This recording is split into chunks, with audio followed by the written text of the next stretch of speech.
Good afternoon, everyone. A warm welcome to today's webinar by Nanyang Business School on the future of jobs in finance. The financial services sector has seen some challenges in the recent years, and the pandemic has accelerated the need for change and more agile leaders. As the global economy enters a phase of recovery, how can the sector transform and thrive? With me today, I have a distinguished panel of industry veterans who will share their thoughts on the trends that are set to shape the financial services sector in the coming years, and how finance professionals can stay ahead of the competition amidst such exciting changes. This session will be moderated by Associate Professor Ivy Kwan. Ivy is Associate Professor of Organizational Behavior at Nanyang Business School and plays a leadership role as the Assistant Dean of Graduate Career Services.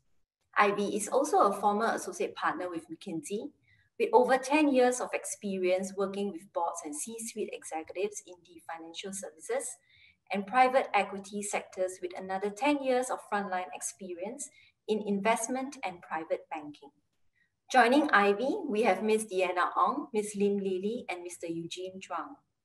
Deanna Ong is Chief People Officer and Managing Director at GIC, responsible for human resource and organization and corporate governance for the GIC Group. As Chief People Officer, Deanna oversees people strategy to attract, develop, and retain talent for enterprise performance, seeded with the right values and culture for GIC. Our next guest is Ms. Lim Li, with an illustrious career in the banking sector spanning almost 3 decades. In her current capacity as Managing Director at the Bank of Singapore, Lily is responsible for driving the strategic direction, growth, and transformation for the bank's family offices, as well as its B2B businesses globally. Finally, we are also thrilled to have Eugene Zhuang, who is Director at BlackRock Investment, where he oversees the origination and structuring of private investment opportunities in Asia Pacific for BlackRock funds under management. Eugene started off as an investment banker at Deutsche Bank and subsequently worked in the private equity space.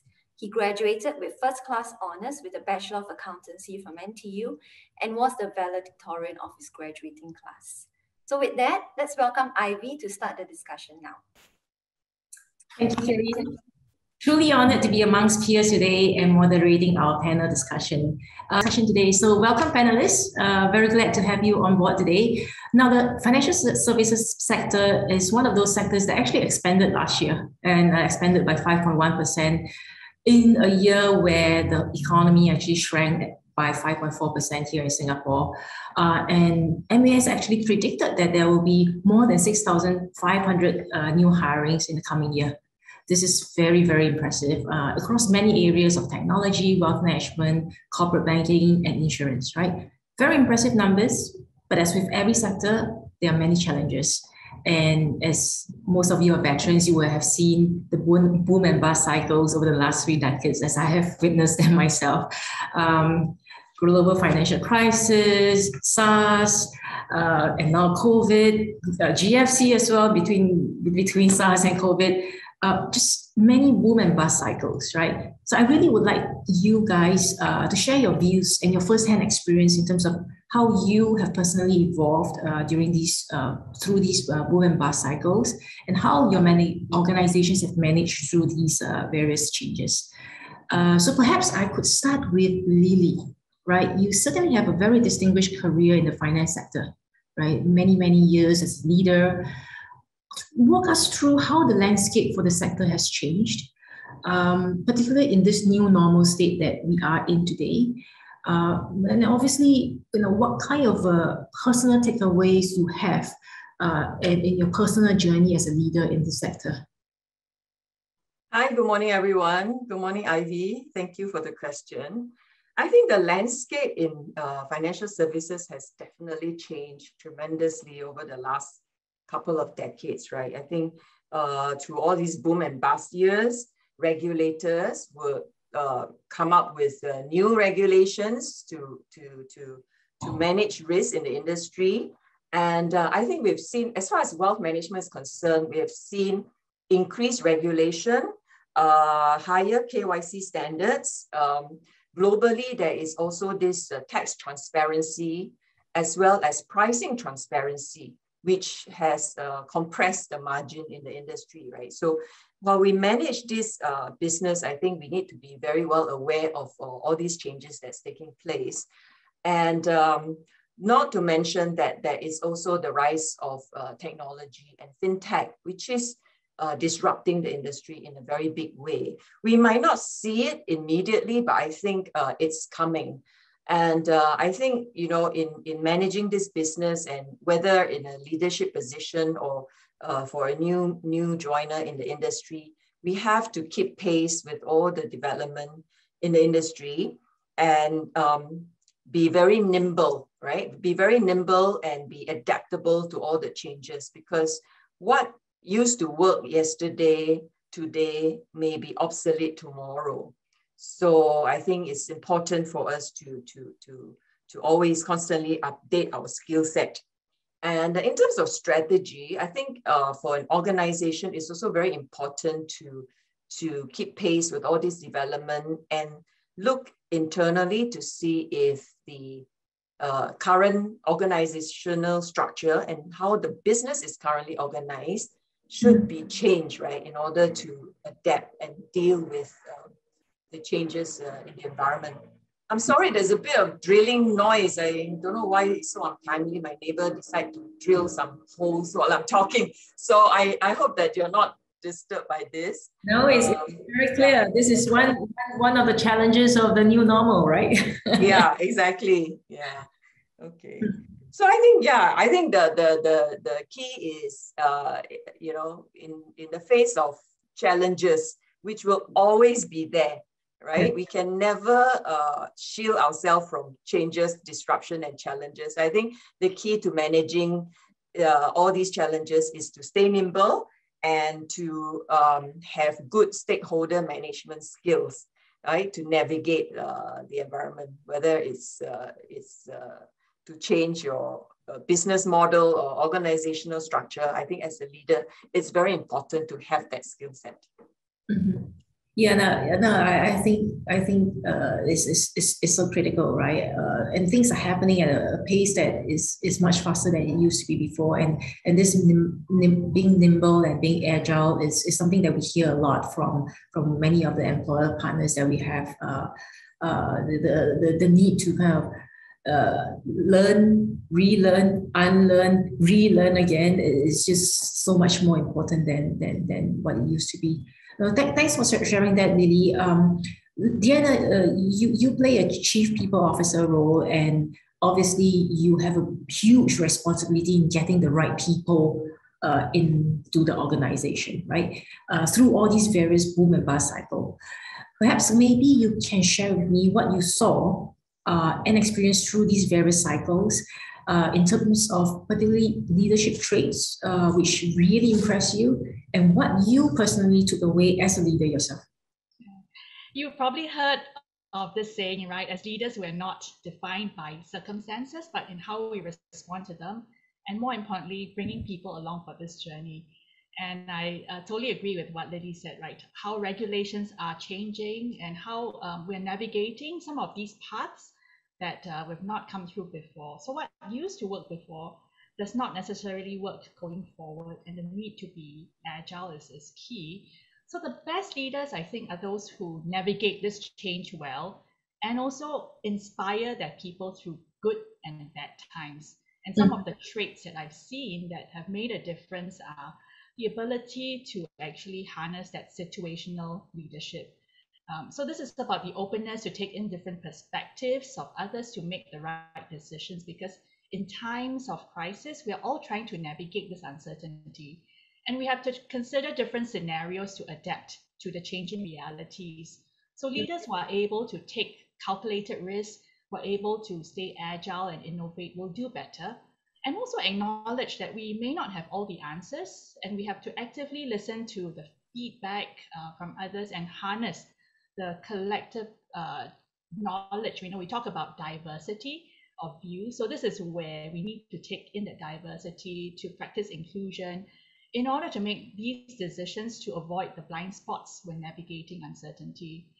I think the second area I would talk about is empathy for people, because an empathetic leader is one that is appreciated in good times and in bad times and in periods of high stress, showing more understanding and care to teams, and appreciating that while we want high performance at work still, we support well-being, we put people first. So while we expect the results, we should never compromise well-being of people. And this is also linked to how we build organizational resilience, because if you can't sustain wellness for people, you cannot sustain the performance. So having to continuously engage the high trust with honest conversations and having that meaningful relationship. Lily talked about changes in organizational models and structures, and these are the circumstances where we have to be open, communicate, and tell people ahead what's happening, which links to my third point about clarity of goals and direction. This is something that is key leadership, and to be really honest and authentic about trade-offs that we have to manage, because you can't do everything, but you have to pick your spots and determine what are the first order priorities through the boom and bust, and you have to decide on the things that absolutely need to get done. So this requires leadership to be decisive, to have that high conviction and courage, and to communicate, the why, in addition to what we're trying to do, why we're trying to do this, and how everybody plays a part. And never waste a good crisis, because there will be new opportunities that emerge from this. And we have to be agile and not suffer from analysis paralysis, because sometimes you want to have complete information before making decisions, but that's not the case. So analyze, take a calculated risk and lean towards more communication in bad times, and never second guess. So I think through these moments, this is where leadership is shaped. And by going through these experiences, we all have takeaways, and it's about reflecting, it's about being aware and learning from these experiences. Yeah, I can totally relate to the analysis by paralysis thing. I used to be staring at a spreadsheet, going, should I do this, and then getting so hung up with it, right? I also want to really applaud GIC for this whole mental well-being awareness, right? I think particularly with COVID, people are just going through so much, and it's very heartening to know that organizations as big as GIC are fully aware of this and taking big steps in terms of addressing these issues, especially for the finance sector, right, which is probably not the least stressful sector of all, right? So very, very, very glad to hear that. And on the point of taking calculated risk, I just want to pick up on that perhaps with Eugene, right? Because you actually entered the sector right smack after the global financial crisis, and you were probably a student when it was happening, right? I remember those times it was like, oh my God, the world is coming to an end. So why did you actually then decide to enter the finance sector despite all that you've seen in school?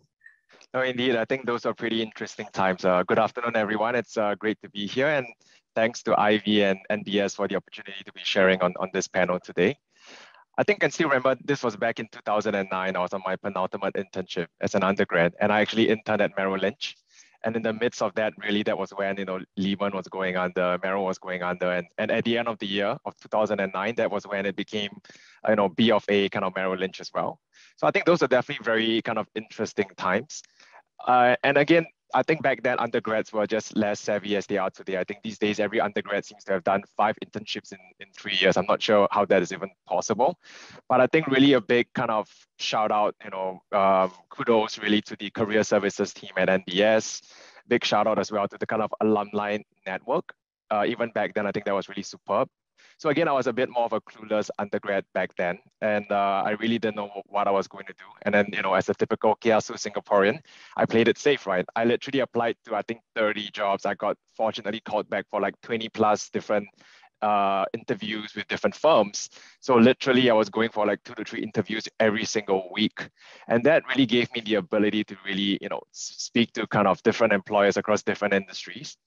And I think ultimately it came down to kind of choosing from an offer between, consulting, between investment banking, between sales and trading, and perhaps, you know, an advisory firm as well. And again, there are pros and cons to each of it, but just given, I guess, NBS, the skill sets they were gotten from a business accounting kind of pedagogy, which was, you know, pretty intense, pretty rigorous. I chose investment banking ultimately. And of course, it doesn't hurt that, you know, they were still the highest kind of salary payers as well at that point in time. But I mean, that's it clearly that I think financial services was going through a rough patch, but, you know, having the benefit of hindsight and I guess additional experience and wisdom, we all know that everything goes through cycles. Clearly, there are secular shifts like, you know, e-commerce displacing retail, like, you know, ESG displacing coal and fossil fuels. But from a financial services perspective, that is still an area that will always have a demand, right? Companies will need advice on M&A. Companies will need to work with banks to really kind of raise capital either in the private markets or the public markets. So I think that is, I guess, an increasing kind of focus. And then that really ties into the whole general evolution and maturity of the financial services industry, which is still pretty new as compared to, you know, other sectors like industrials, for example. You know, as increasingly people understand there is a real kind of tension problem where other countries outside of Singapore might not have the benefit of the likes of, you know, the strength of our kind of governed sovereign wealth funds to manage the wealth. I think that's where, you know, that's a big focus and people are increasingly very financially savvy.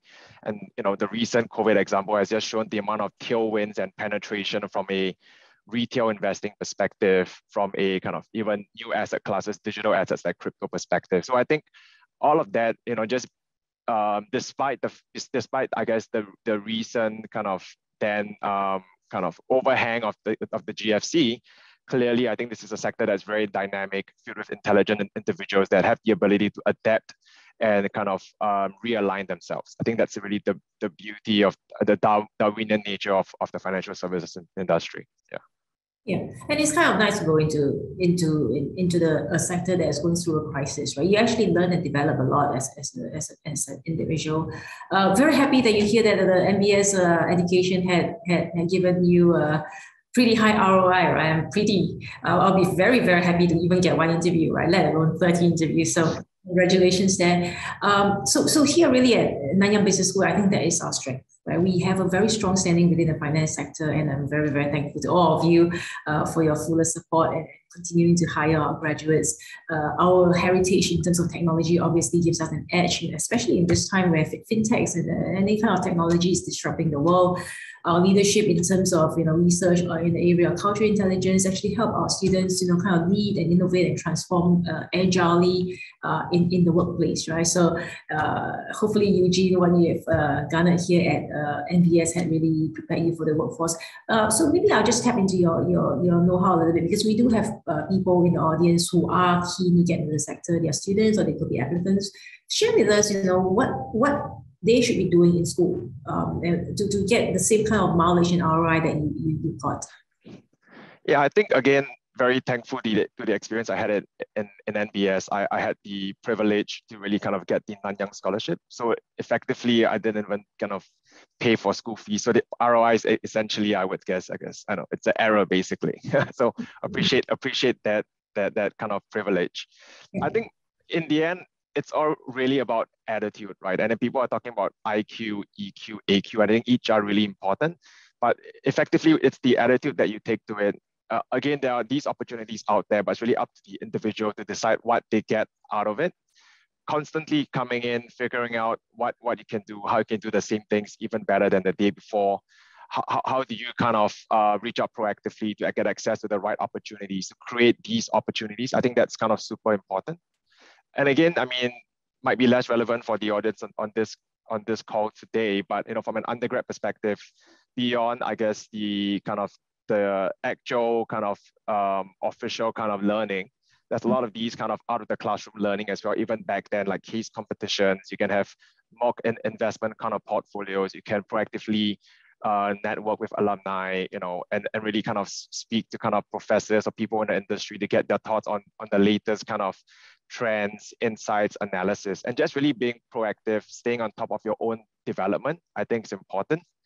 And ultimately, I think that is something that would translate to, your career or your personal life as well. I think in the end, we need to be very deliberate and strategic on our goals and how we want to get there, instead of being very reactive and waiting for things to happen. And I think just having that deliberate mindset is super kind of important. And it's also important to be kind of objective about it as well. The ability to assess this either every month or every quarter and ask yourself, am I achieving these targets? And if not, what do I need? Are these the right targets, or how should I course correct? And again, it sounds like a lot of work, but once you get into the habit of that, it doesn't actually take up too much of your time, right? And the most important, I think the latter is quite important, because people sometimes set targets that are too far out, and ultimately they don't realize that these targets might be irrelevant or even kind of, inefficient. So I think constantly kind of prioritizing, just having one or two things at the top of your bucket list and pushing on that, and then analyzing that, I think that's kind of really critical. Yeah, I agree with you totally. And when students come to us here at the Career Services Office, we always tell them, you need to have a couple of plans, right? Plan A obviously is the dream job that you want to get into. It could be the Goldman and the BlackRocks of the world, GIC, Bank of Singapore, right? But be realistic, right? Always have a plan B, plan C, continue to review that, right? And obviously tap into all the networks that you have here in the university and with the industry to kind of make sure that you're progressing along. So thank you so much for sharing that insight. Maybe we hear from the recruiter side of things, right? So maybe Deanna, what do you look for? Is what Eugene's saying making sense? And what has changed over the years? Yeah, it's making too much sense, and it's making me a little bit envious, because when I was in NTU, graduated in 1993, it's very different. Now, when I see cohorts of graduates that you produce, they not just come with very high technical skills, but they're very professional in how they carry themselves. They're very articulate with their points of view, and that's important.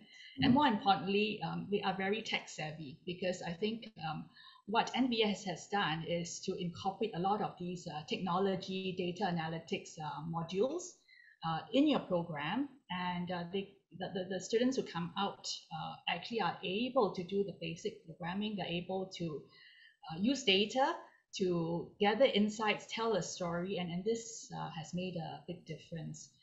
So, I mean, all this have become table stakes now. They are baseline, right? The technical qualities and expertise. And beyond that, the qualities that we look for in individuals, and Eugene has mentioned quite a few, right? That ambition. You need to have that ambition and drive, and also the resilience to stay on course and not give up, because we will always encounter challenges along the way. How do you find a different path to overcome situations? And it also speaks to values of these individuals. Do we have the values to be able to drive excellence in what we do, and make these decisions with integrity and with an owner's mindset? We want people like that. I think the courage is also important, and that speaks to looking at situations and being able to think different from status quo, because we need to manage ambiguity, we need to be agile. But in making these decisions, you don't have all the answers, so can you take calculated risk? And these are the kind of attitudes that are part of the way we live, whether it's at work or at home. Active learning is something that we look out for, and that points to the intellectual curiosity. If you have questions on your mind, are you proactive enough to go and find out?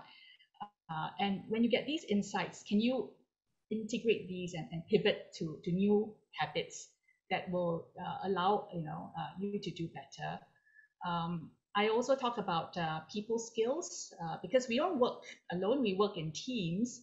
So we need to be able to win as a team, to be able to harness collective views for better decision making, especially in the industry that we work in, and listen to others, and bring people along for this journey.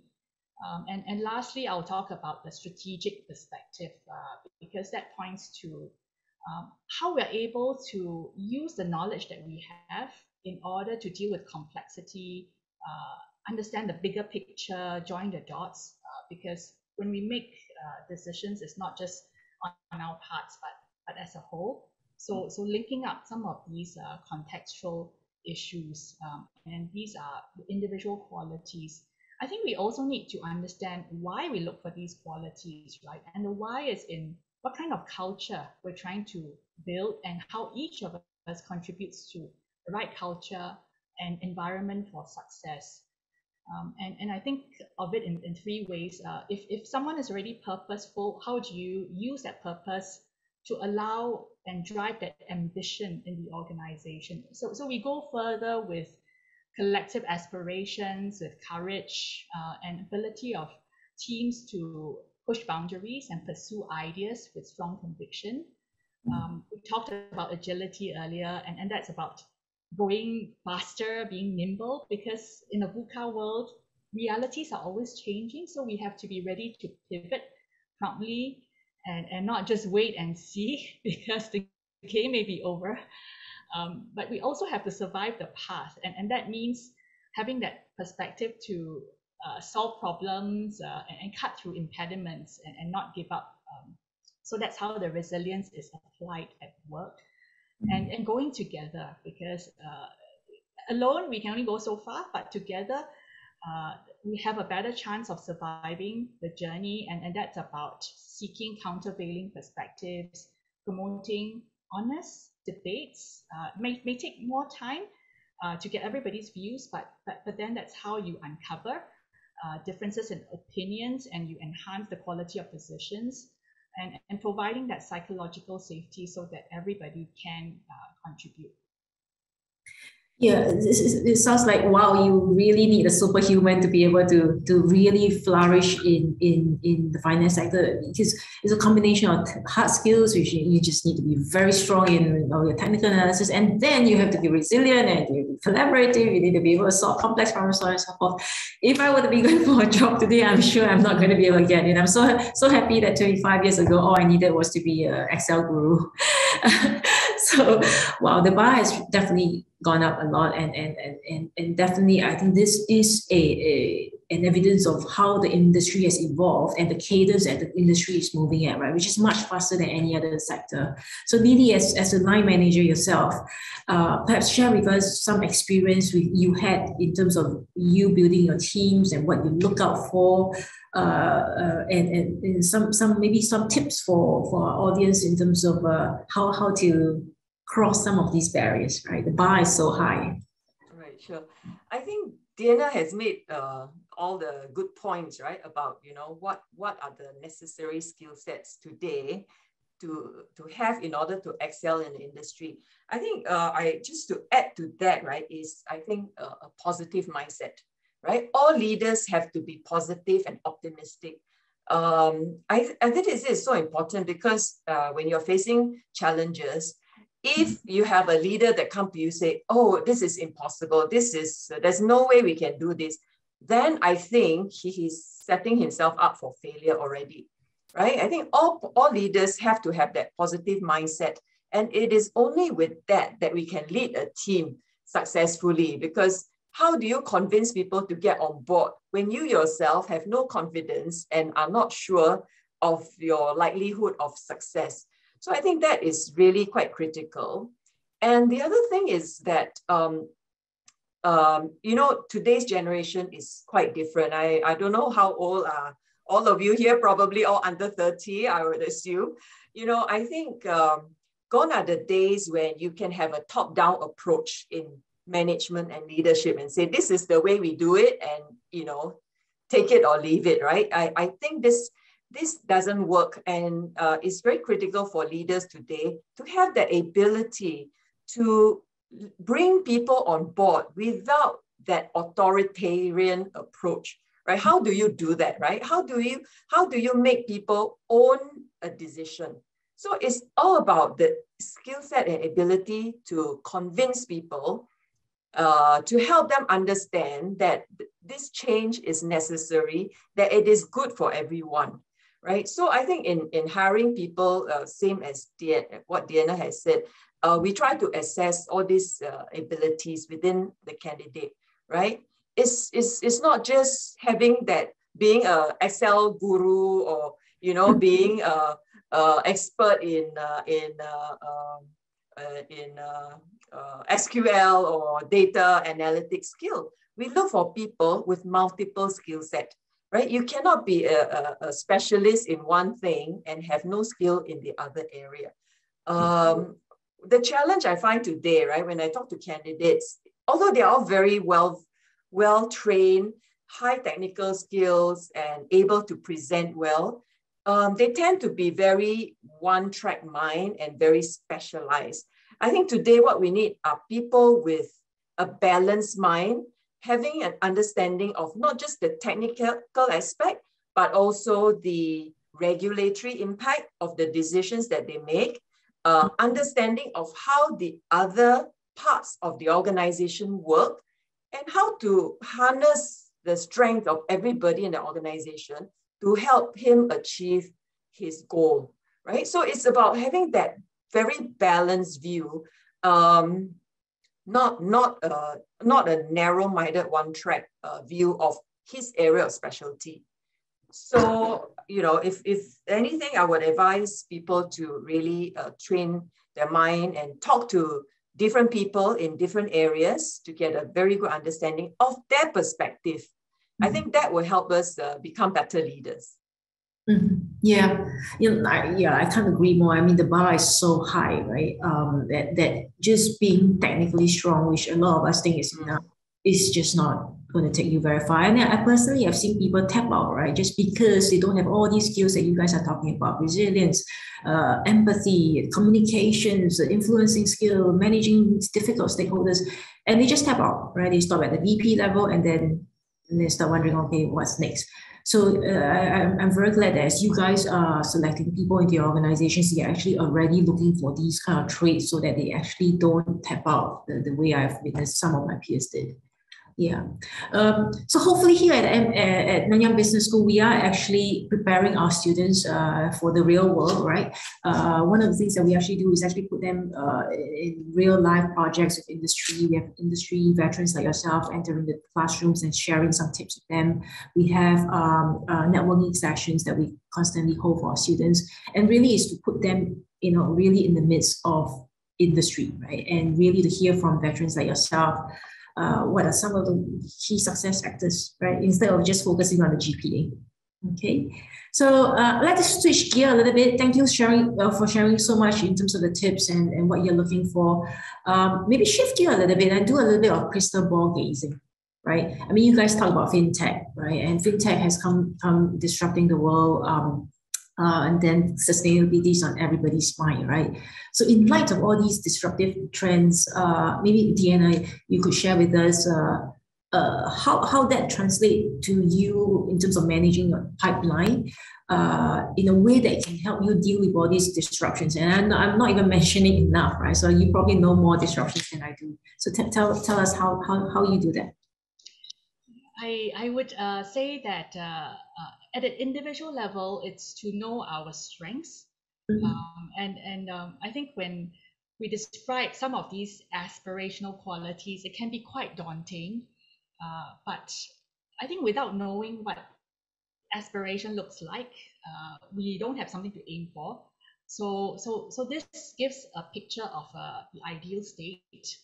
But we have to recognize that each one of us, we're work in progress, and with active learning, with the right attitudes, you know, that Eugene talked about, and with an open mindset, you know, what Lily talked about, it is going to make a big difference to how we advance ourselves and also uplift others. Because in leadership positions, we have to do that. So gone are those days, yeah, I agree, where we operate in a command and control type of setting, but we have to be leaders who are also coaches and able to guide others. So Ivy, on your question on how do we pipeline talent in a way to manage disruptions, I think we have to be consistent in our approach as an organization to understand what these disruptions could be, whether it's about sustainability or whether it's about technology, or it could even be a pandemic situation like COVID, and understand what is the mission of the organization. So in GIC, our mandate is to preserve and enhance the value of the reserves that we manage. So knowing that this is the most important thing means that we have to take a long-term, holistic view to enable our people to understand our principles, right, of how we manage. So I take example of sustainability or even technology. We have something called the ODE framework.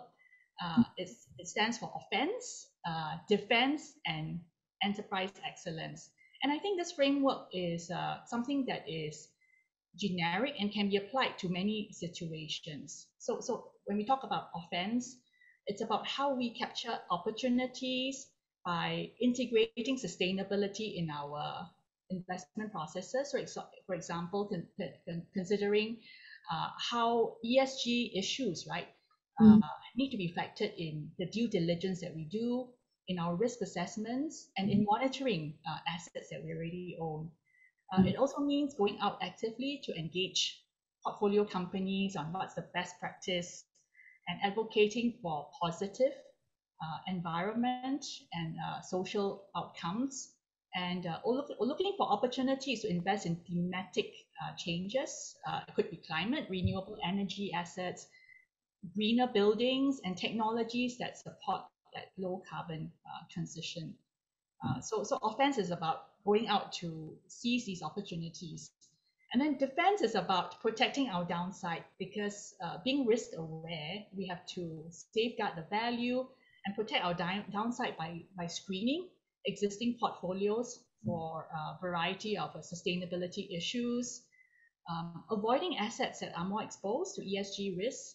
So that means understanding this and incorporating new insights that we get each day in our risk models, and developing good scenarios to stress test our portfolio regularly. And in the area of excellence as an organization, it's about how we communicate standards of expectations to our people, how we manage resources in an environmentally conscious way of work, using smart technology to improve energy efficiency, going carbon neutral on our operations, and more importantly in the culture space, embracing that diversity of skills and strengths, promoting respect, active contribution for that impact. And if we link that to the talent development, we are always work in progress, and the belief, that Lily talked about, that we need to grow people, encourage development in individuals, and this means helping them build a portfolio of experiences through business expertise, which is about working across projects, rotating through different business functions so that you can understand the bigger picture, developing industry networks so that you can also get outside-in perspectives. And then on the organizational perspective, look at how people can participate in group committees, task force that look at certain issues, go work overseas, and not just stay in one location, because building knowledge across sectors and different geographies will make a difference. And this is kind of on-the-job training and learning from others, which is actually 90% of the learning beyond just what we take in from a technical area. People management is something I've talked about, and leadership is something that it's always work in progress. We learn, we reflect, we're self-aware, and we have to keep abreast with best practices. And with changing demographics and generational changes, the style has to evolve. Yeah, I mean, there's so many new skill sets, and I think we are still figuring out what we don't know, right? And we still don't know what we don't know as well. And it's impressive that GIC is making so much investments in terms of developing its own talent. Just a follow-up question: does this cut across the entire organization, or only very special people get all these rotations? Yeah, so opportunities are open to all because if you look at the jobs that we have, it's not just in investing roles, it is also in risk functions, in investment services, in technology, finance, communications, legal and compliance. So the types of jobs are so broad in order to keep the ecosystem going in the financial industry. So it's about where you start and how you develop. Does not necessarily mean that you start and stop in the same place, but it's about moving, gaining exposure and learning. But I think as people make these moves, what's important is that you build on what you have already learned, and you continue to develop synergistic skill sets that will enhance perspective and broaden that knowledge. Yeah, very good. Very good. I'm happy to hear that it actually cuts across different functions and not just for very special people. Okay, so I want to pick up the point that Deanna mentioned about on-the-job training, right? So maybe Lily, you can help maybe shed some light, right, as a leader, right? So how do you help your people become more agile and be ready to take on all these disruptions? Particularly, I think for you, fintech will be a huge disruptor, right? How do you prepare a team for it? And personally, how do you get them to disrupt the disruptors in a sense? Yeah, I think, first of all, they have to be aware of what are the new developments in the fintech sector, right? Without knowing what's happening, it's impossible to prepare ourselves for what's to come. So first of all, I always encourage my people to go out there, meet people, talk to people, know what's happening, know what's the latest, and think about how to stay relevant, right? I mean, as this change, a lot of banking services will become commoditized. I mean, nobody is going to go to a private bank to just do an equity trade execution, right? You can do it on any online platform, and it's very cheap and very fast and efficient. So how do banks stay relevant? I mean, if you are focused on just doing execution role in the product team, where will you be, a year or two from now? So I think I always encourage them to think about it and give suggestions as to how they would like to stay relevant, right? How do they see themselves in 2 to 5 years time?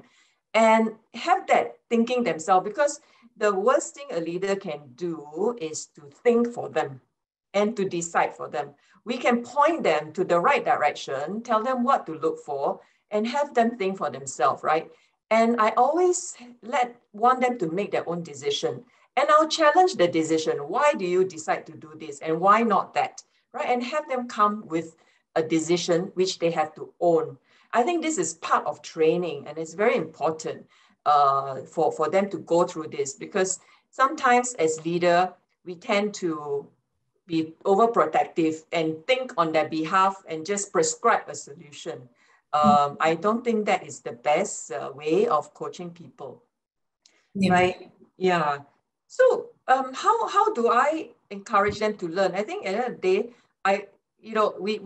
we need to point out to them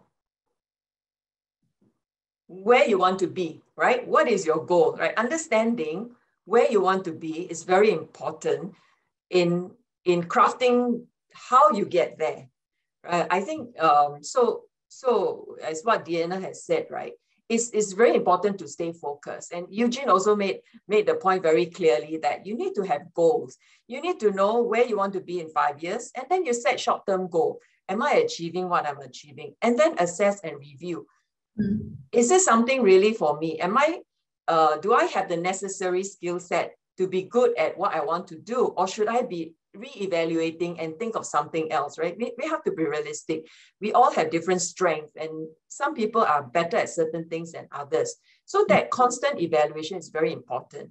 And that continuous conversation with your supervisor about your goal and how you are performing is also very important, right? That open communication and open and honest communication. Yeah, yeah. I think a lot of leaders forget that, right? A lot of leaders think it's just telling your people what to do, as opposed to actually having a dialogue, right? Because actually people have a lot of things to contribute. You give them the chance to do it. So I'm very happy to hear that Lily are already doing it. I think a very domineering leader will stifle innovation and creativity. And we will not be giving our people a fair chance to flourish. So I think having a broad directional goal, and have them own that process of getting there. I think that's the best form of on-the-job training. I think technical skills and all that, I'm sure people have it already, right? Having gone through all the education. So it's about the other aspect of training that I think as leader, we have to be the coach and the mentor to help them achieve their personal goal. Yeah. No, absolutely. I still remember one of my best bosses in the finance sector was indeed somebody like yourself, Lily, right? So letting me have that freedom, but every now and then step on the brake pedal if I go a while, right? And then rein me in and give me the oversight. So thank you, Lily, for sharing that. Let's, in the interest of time, let's close off this discussion, perhaps with Eugene. Your perspective in terms of how you are responding to all these new skill sets that Deanna and Lily have spoken about, and how you are able to morph yourself into a much better contributor. Thanks, Ivy. No, I would say this call has really been very insightful and fruitful for me as well. And the kind of points that Deanna and Lily have raised, the expectations, the advice on leadership and all that. I think all that's really kind of super useful for me. I think that the key thing is really to have the right attitude and mindset, right? If every single day you're pushing yourself to be even 0.1% or 1% better than you were kind of the day before, the week before, and really constantly being very open to new ideas, new perspectives, and being very kind of deliberate about it. Like just from this kind of call, I really have kind of a couple of areas that I know I need to do kind of a bit more in, and how I can be more kind of adaptable, agile, dynamic. I think a lot of these things it keeps coming up, right, on this kind of panel discussion. And these are things that all of us would need to be kind of laser focused on. And I would say the way I would approach it again is, I think the only way to really drive that personal development and growth is to always be kind of slightly uncomfortable, right? To be out of your comfort zone, to push yourself. I've been doing this way for a long time. Can it be done better? Do I even need to do this? Is it even relevant? I think that's really the way I would kind of really look at it. And of course, I think in a corporate environment, especially, you need, as you mentioned earlier, you need that kind of air cover, that kind of confidence that if things do go slightly wrong, like your superior is there and they have your back as well. But with that air cover, that allows you to experiment, to really kind of push yourself, to really step up and kind of stretch goals, stretch positions. So I think that's really pretty kind of important.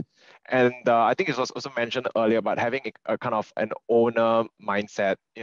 When you view things as an owner, when you be very proactive and deliberate about things, then that really helps you to kind of drive things instead of just standing there, kind of waiting to take an instruction of, be it something at work or even with your own personal development. In the end, you are the masters of your own kind of destiny. And, with that mindset, being deliberate and constantly being receptive to new ideas, pushing yourself, to kind of step up, to lean in every instance. I think each incident, the impact is small, but it all adds up, it all accumulates, right?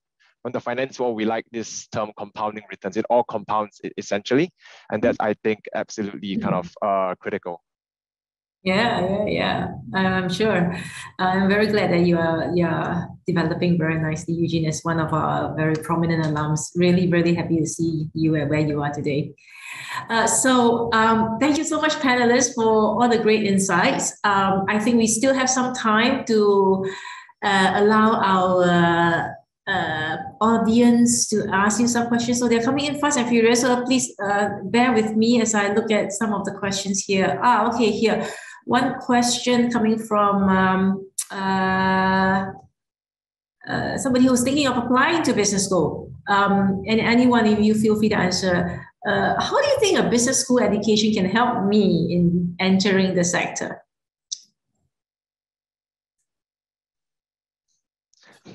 Maybe I'll take that briefly. And again, I guess for me, to be candid, I haven't kind of done kind of postgrad business school. But I think specifically for, I guess, certain functions or roles in the front office in financial services, a business school program is really helpful in multiple ways. It's effectively a reset, right? Kind of you are a kind of mature, experienced candidate, but maybe you're in an area outside of where you want to be. And MBA allows you to kind of hit the reset such that, you know, after kind of a 2-year program, interacting with the right people, and a lot of your other kind of course mates in the MBA program would have come from the industry or come from consulting. So just getting that, you know, refresh, getting the ability to dive right into the right networks, and again, getting access to the next level of alumni networks within that MBA program. I think that is something that you wouldn't get, because it's really kind of a change of a complete change of the environment that you're in, right, compared to day-to-day in the job that you were before.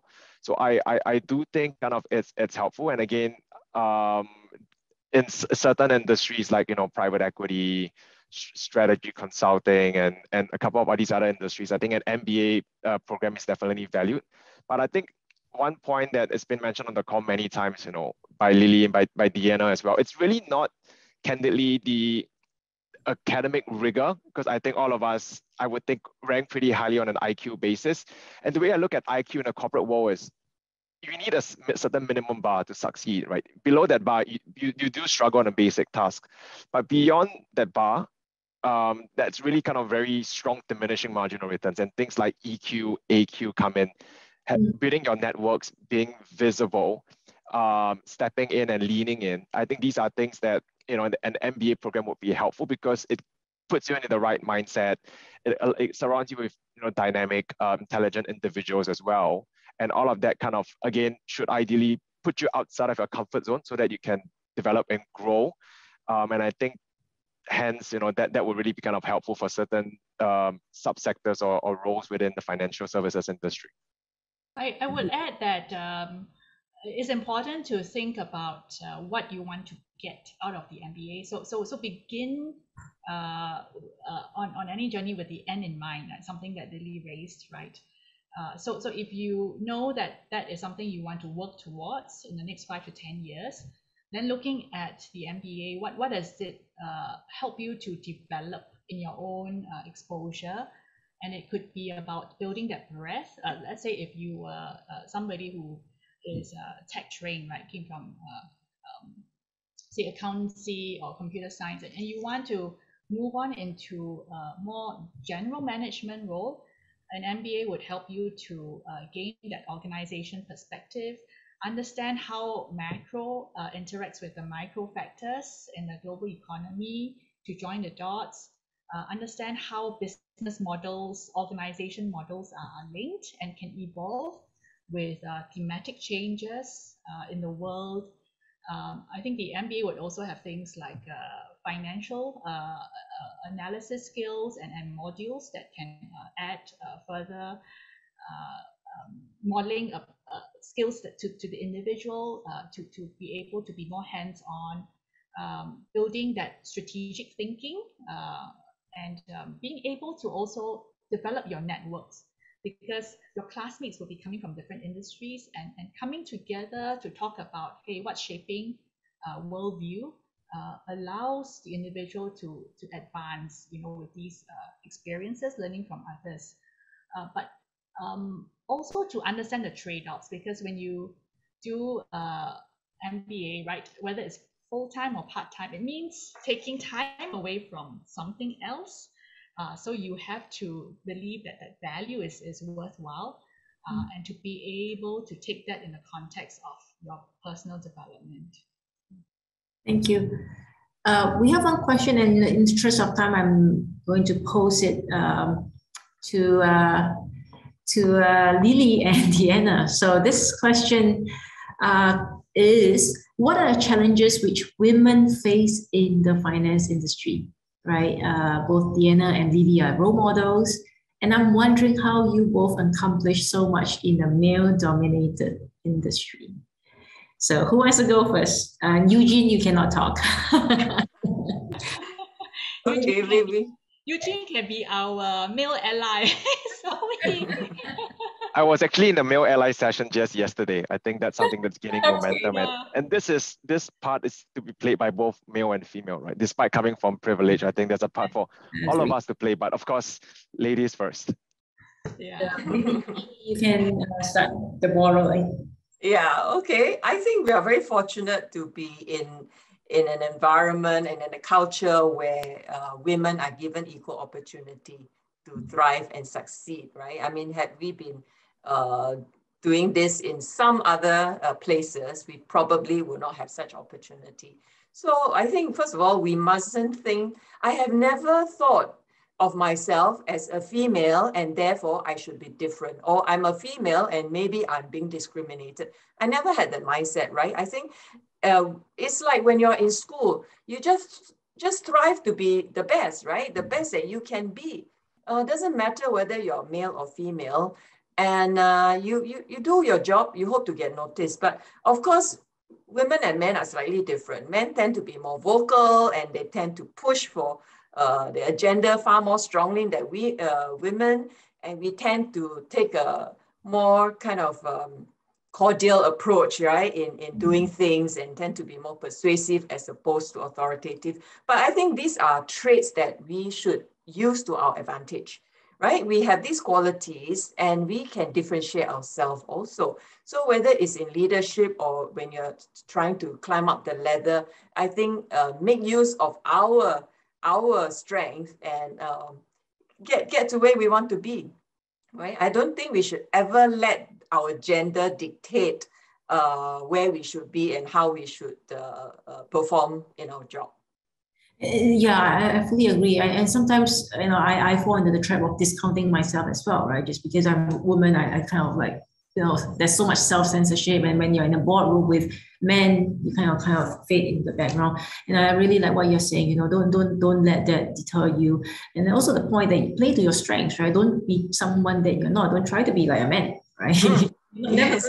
You're not going to be loud. You're not going to be as tall. Unfortunately, right? So, but there are strengths that women we can leverage on. What about you, Deanna?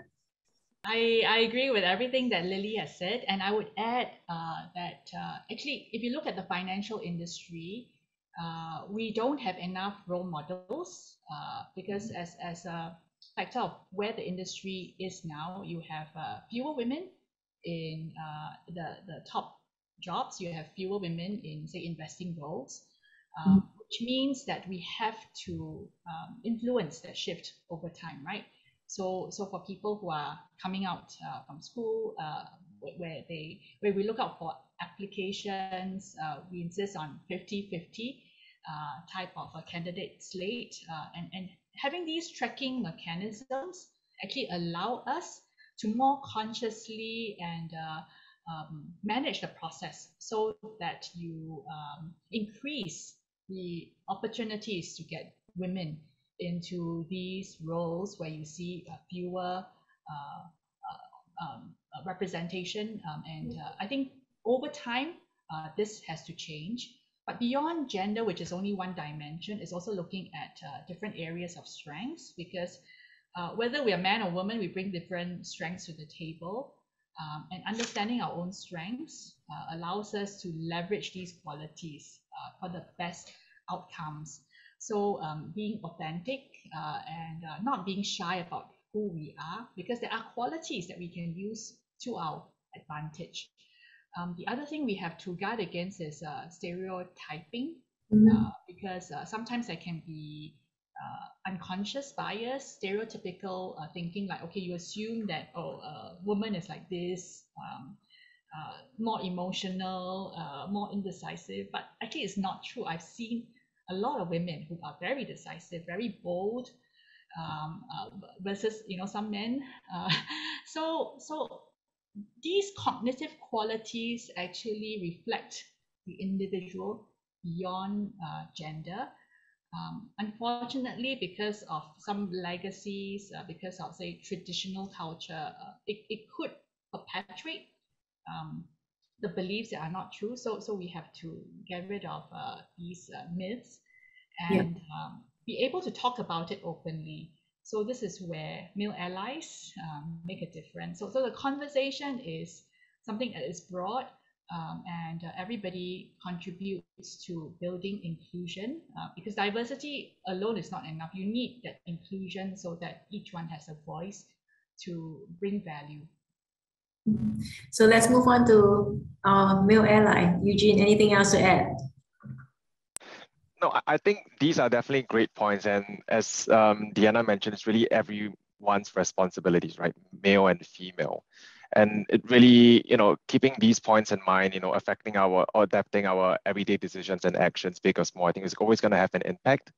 And in fact, just yesterday, I think we have a certain framework, and we need kind of like I mentioned, hold ourselves accountable. Are we actually doing this on a weekly basis, on a monthly basis, actively, proactively, right? So it's called change. So first is C, combat unconscious bias, right? H is holding yourself accountable. A is advocating for gender equality. N is really normalizing the conversation on gender, right? This is not something that's uncomfortable that we need to feel ashamed and be unable to speak about. This is a real issue, and let's talk about it. G is really growth through engagement. How do I proactively engage on this, right? Because again, a lot of us are still very early on in the journey, including myself, but how do we engage on this proactively and learn, right? For people that are much more experienced, much more advanced in this journey. And lastly, how do I empower others? A lot of us, especially people in more senior leadership positions, we have the ability, right, big or small, to really empower others. If you see, let's say, someone in a meeting being afraid to speak up or being kind of spoken over by other people, this is our responsibility to step in and say, no, this shouldn't be the way, and kind of change that. So I think through change, hopefully we can lead to some positive change as well in this regard. But again, just like ESG, just like sustainability, we are on the right track now, more so than ever. We see the importance of this.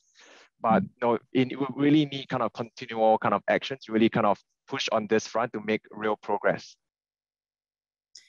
Wow, thank you. So ladies, if you're still hesitating about entering the finance sector, I hope what our panelists have just shared with you should remove some of your worries, right? Yeah, we need you. Yeah, exactly. And I personally have seen how the industry has evolved, and I think finance sector is definitely one of those that is at the forefront of change, right? Always leading change, right, versus other sectors. So I feel very passionate about the sector. I wish I could continue this conversation. Unfortunately, we've run out of time. This has been the most insightful discussion I've had. I think I learned more in 1 hour than I did in the last 25 years, having spent time in the industry. So thank you, panelists. Thank you, Deanna. Thank you, Eugene. Thank you, Lily. Great to have you with us. I'm just going to pass the mic over to Shireen to close off this. Thank you. Thanks, Ivy, and to our panel members, thank you very much for the insights that you have shared with us today. The financial services industry is definitely going through many changes, but some common themes we hear are the importance of adopting an innovative mindset, leading with empathy and agility, and having interdisciplinary skills, even at the leadership level. The future definitely belongs to those who can embrace the connections between business, technology, and innovation. So I hope this has been insightful for you and you've gotten great takeaways from this session. Once again, thank you to our panelists, Lily, Deanna, and Eugene, for sharing your insights. And thank you to all of you who joined us here today. You can stay connected with us through these channels and feel free to reach out to us if you have any questions or you're keen to learn more about our postgraduate programs. With that, I hope you have a great day ahead. Thank you. Thank you.